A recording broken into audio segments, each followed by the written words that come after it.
Welcome to Math TV with Professor V. Here is your integral of the day. We have an indefinite integral of the square root of x squared plus 2x dx. So, running through my mental checklist, I always see if I can use u substitution first, but no, I cannot because there's nothing to let be du, right? X squared plus 2x. If there was just a little x sitting out here, we'd be home free. So when I have some expression trapped underneath the radical, usually it's trig sub time, but notice here I have to actually complete the square before I can utilize trig sub. So let's hop to it. We have x squared plus 2x plus I need to add a 1. Where did I get that? You take the coefficient here on the linear term, divide it by 2 and then square it. So 2 divided by 2 is 1. Square it, that's going to give me 1. And so if I add 1, I also have to subtract 1 at the same time. That way I'm just adding 0. I'm not messing with anything. And the whole point of doing that is now this is a perfect square trinomial. So I can write it as x plus 1 squared minus 1. So that's all going to go underneath the radical sign here. X plus 1 squared minus 1 dx. So now we have to choose which is the appropriate trig substitution to use. I have, oh no, I didn't want to erase, I wanted to highlight. I have a variable quantity squared minus a constant squared. 1 is 1 squared. And so this is time to use good old secant. So we're going to let 1 secant theta equal x plus 1. So remember, if you have x squared minus a squared, then you let secant theta, a secant theta equal x. Okay? So the x plus 1, they just stay together like that. All right, I'm going to differentiate both sides now. So we will have secant theta tan theta d theta is equal to 1 dx. How lovely. Now it's time to go back. Let's rewrite our integral in terms of theta. So we have radical. Instead of x plus 1 squared, I'm just going to have secant theta squared. So secant squared theta minus 1. And then instead of dx, what do I have? This whole thing, secant theta tan theta d theta. Okay. Now, the whole point of using the trig sub is so that you can free the expression underneath the radical using your Pythagorean identities. If you've forgotten them, let's quickly rederive them over here. Sine squared theta plus cosine squared theta equals 1. If I need the one that involves tangents and secants, I'm going to divide everybody by cosine squared because I know tangent and secant both have cosines in the denominator. So what is this? This is tan squared theta plus 1 equals secant squared theta. And then I can see, okay, tan squared theta equals secant squared theta minus 1. So if you forget, there you go. You know, I had to learn how to always derive formulas because back when I went to school, we couldn't just Google stuff. We did not have smartphones. There were no YouTube videos to help you out in a pinch. You just had to find it in the book, you know, or rederive it yourself somehow. So there we go. Now, I have square root of tan squared theta, which technically is the absolute value of tangent theta. But remember, when we do trig sub, we restrict which quadrant theta can be in, so we don't have to worry about keeping absolute value, and I can just take the positive quantity. So we're just going to have tan theta now times all this stuff, secant theta, tan theta, d theta. Okay, so how to anti-differentiate this? Well, I've got 2 tangents and a secant. So first, I think, would u sub work? And it's not, but let's at least understand why. If u is secant theta, then du would be secant theta, tan theta, d theta. That doesn't work because I would need 2 secants and I only have 1. So that's no good. And then what if u is tan theta? Again, no good, because then du is secant squared theta d theta, and I don't have two secants. So what we're going to do instead is rewrite this as integral tan squared theta secant theta d theta. And when the u subs don't work, then you bust out your Pythagorean identity, replace the squared trig function, and then play around with it and hope things will come together again. So here I'm going to look, I can replace tan squared theta with secant squared theta minus 1. Let's try that.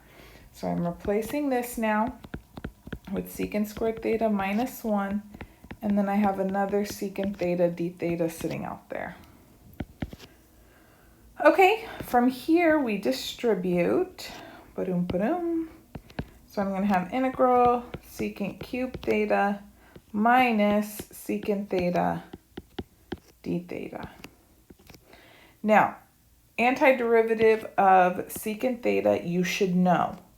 Just put it to memory. I derived it in the lecture video for this section, but it comes up so often and it's not a very intuitive derivation. So I'm just going to remind you what it is in case you forgot. You know, we know this guy, antiderivative of secant theta d theta is natural log absolute value secant theta plus tan theta plus c. Okay, so that's taken care of. You really just have to memorize that. But what about secant cubed theta? Oh, I derived that in the video for you too. It's not one that I say you should memorize, but just understand that to get its antiderivative, you need to do integration by parts and it boomerangs. So if you forgot what the heck I'm talking about, I'll show you right now. It's your lucky day. So aside, I'm just going to do a little separate baby problem to evaluate this integral, secant cubed theta d theta. So remember, for integration by parts, you have to assign part of your integrand to be u and the other part to be dv. And so I have to break up secant cubed as follows into secant squared theta and then secant theta d theta. All right, and so we have to choose u and dv. Pick dv to be the part of the integral that you can antidifferentiate very easily. Well, that's going to be secant squared, right? Because I know antiderivative of secant squared. Even on a bad day, I know it. So that's secant squared theta d theta. They have to go together. If this is dv, it needs a d something on the other side. Then u is just the leftover secant theta, okay? So v, yes, tan theta. And then du, derivative of secant theta, would be secant theta tan theta d theta. Okay, so what we have now is our original integral, which was secant cubed theta d theta. Secant cubed theta d theta is equal to, do you remember how by parts works? Oh, good. You have uv, that product. So secant theta tan theta minus the integral of v du, that product down there. And what is that? Secant theta tan theta d theta times another tan theta. So that's secant theta tan squared theta d theta. Are we good? Great. From here, to get it to boomerang, we're going to replace tan squared theta again with, you guessed it, secant squared theta minus 1. Okay, so let's see what we have. We have secant cubed theta d theta equals secant theta tan theta minus the integral of, can you guys distribute this secant across secant squared theta minus 1 all at once and not get traumatized? Oh, good. Minus secant cubed theta minus secant theta d theta. Lovely.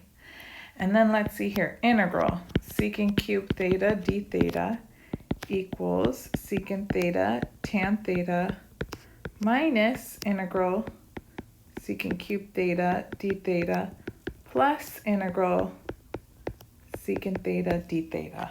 Do you notice something? This is the antiderivative I'm trying to figure out. Let's call it I for integral. Minus, here's I again. That's why we say this is a boomerang problem. It came back to us on the other side. What are you doing on the right-hand side, I?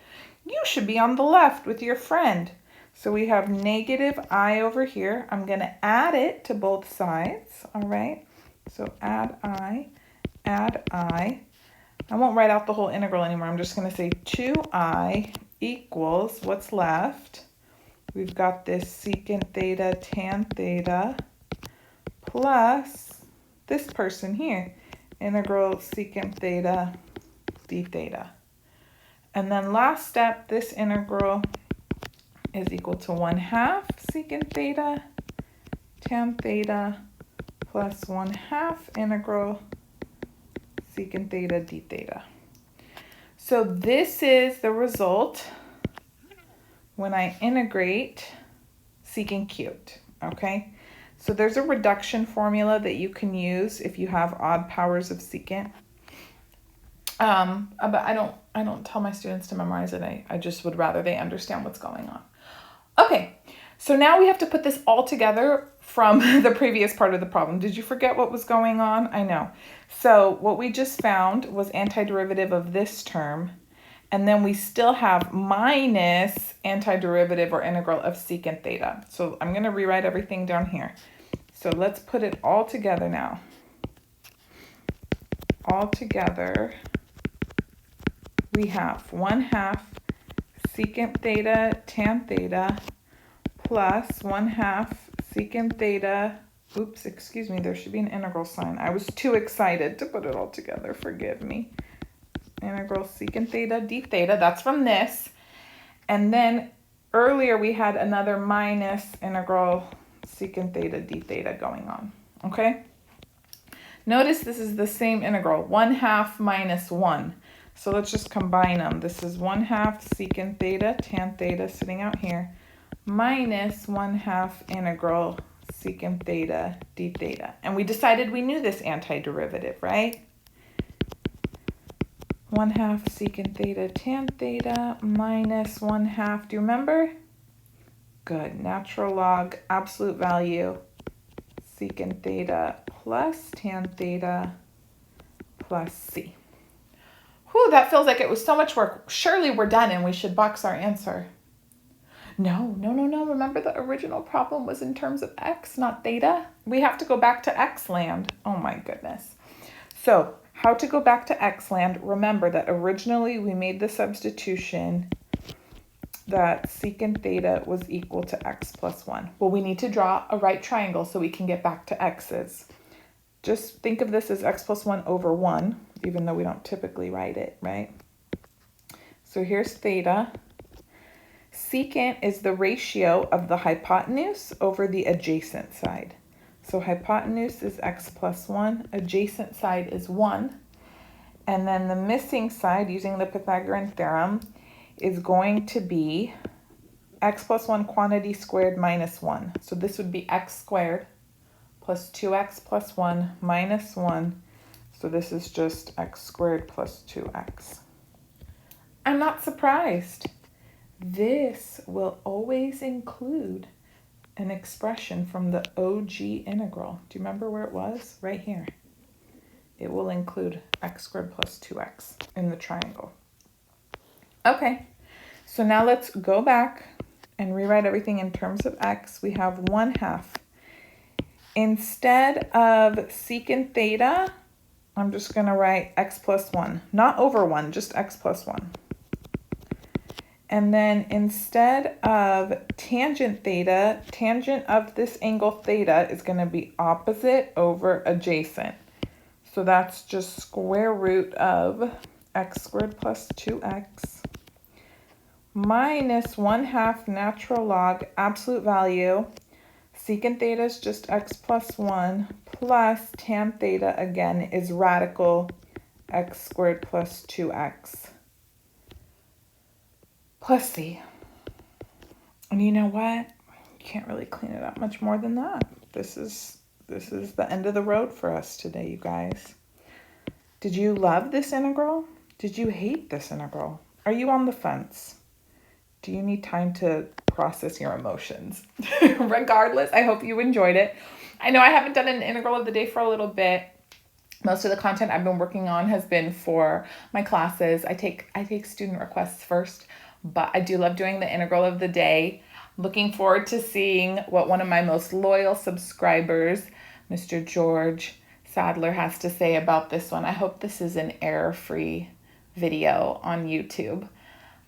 So anyways, leave me a comment down below. I love reading them all. Subscribe if you haven't already. I also have full-length video lectures on my YouTube channel if you're in pre-calc, calc 1, 2, 3, and then my differential equations and linear algebra playlists are in progress, available to members only, but a lot of people enjoy those too.